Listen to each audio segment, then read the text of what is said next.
TBone Capones, I'm T-Bone, we're in the HQ, and welcome to another episode of TBone Capone's Prime Cuts. Now, today's episode has been brought to you, as always, by Bull City Street Foods, the best damn food you're ever going to get out of a food truck at a Durham, North Carolina, run by Harry Mons. Amazing food, amazing people. Check it out if you're in the area. And also, the Top Bananas. Those guys always, and gal, always have my back, and I truly appreciate it. Let's get into today's Prime Cuts. Swung on and missed.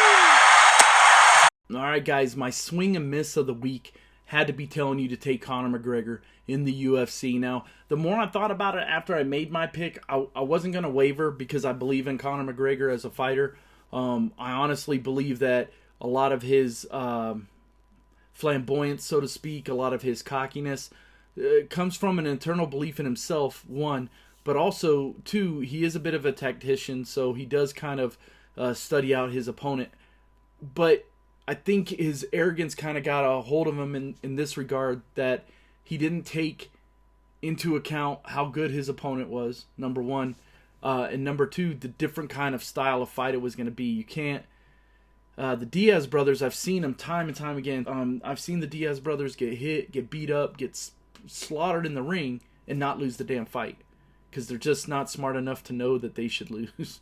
Bottom line. And I should have known better. I definitely made that pick with my heart, and that's my swing and miss of the week. Let's sit down and talk about it. Alright guys, my sports picks for this week. Look, last week I was 5-6-1. Obviously I got the Conor fight wrong. I got Manchester United wrong. So yeah, there's that. So overall for the season I'm 26-26-12. It's almost like I didn't play. But I'm still going to give you picks. Now, there were a lot of postponement of games. I don't know if they were for FA Cup or what exactly, but a lot of postponement of the BPL games. So I'm going to tell you to take Man City over Norwich, take Tottenham over an Aston Villa team that absolutely has shown zero heart, and take Leicester over Newcastle. In the DFL, I'm going to tell you to take Gladbach over Frankfurt. I'm going to tell you to take Wolfsburg over Hoffenheim, and go ahead and take Dortmund over Mainz. Dortmund really took it to Tottenham, and they didn't even play.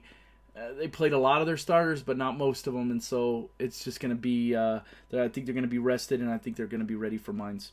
Okay, in MLS, take Orlando over Chicago. Take the Columbus Crew over Philly Union. Columbus Crew can't do me wrong 2 weeks in a row, can they? I expect them to win over Philly, and then take Dallas over Houston in that big interstate rival, and that is those are my sports picks for this week. What the fuck? Alright guys, my WTF this week has to be about the Wounded Warrior Project. If you guys don't know about the Wounded Warrior Project, it was something that I really have supported over the years until I started actually reading up about it. I was reading how much the CEOs and whatnot were getting as far as a paycheck, as far as a salary, and how the percentage of the donations did not go back to the Warriors like you would think it would as far as per dollar. So I know that there was there's various other organizations out there that really help the veterans. Wounded Warrior Project, not as much as it was with lining their own pockets. Well, today the CEO and COO, it looks like, have been held accountable, and they have been fired for their extravagant spending. It looks like that 40% of the total donations that went into Wounded Warrior Project just covered overhead costs. That's salary, apparel, all that stuff. 40%. So for every dollar someone donated, 40 cents on the dollar went towards anything but a veteran or helping a veteran out. And as a veteran, as a injured veteran, I'm not a wounded warrior. I'm not classified as a wounded warrior, because to be a wounded warrior, you must get hurt in the line of duty during wartime. Okay? That's key also. There's a lot of people that like to fake the funk. I'm not one of those. I keep it real. I'm not a wounded warrior. I'm just a disabled veteran, and there is a difference. But the biggest thing here is the Wounded Warrior Project finally held some people accountable, and I hope they turn it around, because, you know, first of all, I love their clothes. I love their line of clothes. They do the Under Armour thing and all that, and I support all Wounded Warriors. I thank all Wounded Warriors for willing to make the ultimate sacrifice to keep me and my family free, and that's very important. And the fact that these guys were held accountable, it's about time, because this has been going on for years. This is not something new. But finally, I guess a news story broke, and they had enough, and they're gone. Good. Finito. I wish they would put a cap on the salaries for those guys, because it seems weird to me that they should be living high on the hog when the whole purpose of that kind of charity is definitely to help the veterans that need it. So that's just my thought process, and that's my WTF of the week. What time is it? Geek time. Hey guys, look, I'm going to tell you right now, it's all about the division. Now I'm doing a series on T-Bone Plays the Division, and what I'm going to do is major missions within there. I'm going to try to capture that.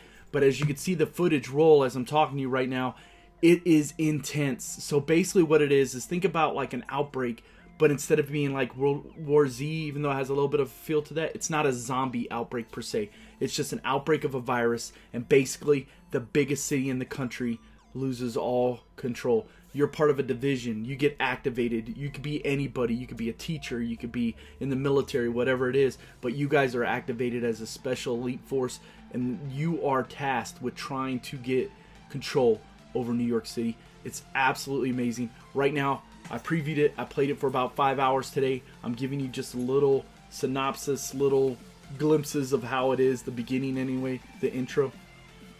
But I'm telling you right now, out of a possible 5 pork chops, boom, 4 pork chops for this bad boy. And I'm telling you, I'm going to let you play. I'm going to play some music in the background and just let you see the rest of some of this clip. I'm not going to give it all to you, but it's worth getting. It's absolutely worth getting. If you've wanted that game, you know, we've all had the multiplayers and we've all had the campaigns, but if you wanted that co-op game that you could play with your boys from states away, this is it. This is absolutely it.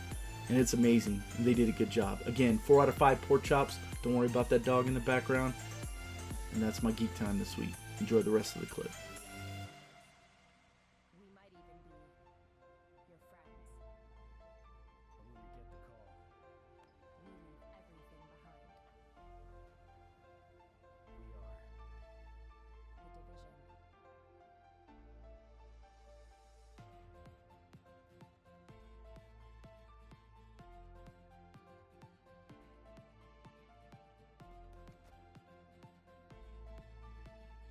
There you have it, Capones. Another episode of T-Bone Capone's Prime Cuts is a wrap.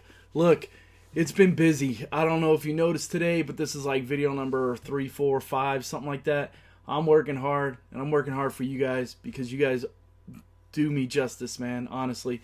Like I said, I truly believe I have the best subscribers in all of YouTube, and I can't thank you enough. I can't let you know enough how much I feel just absolutely blessed.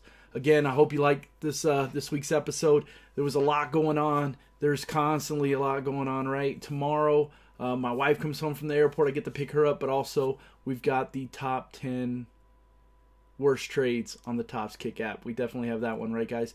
And then also on Saturday, don't forget, I am covering the Rapids live there as a member of the press in the press box. That should be super, super exciting. And I'll let you know how that goes as well. Okay? And until next time, thank you for all your support. T-Bone out.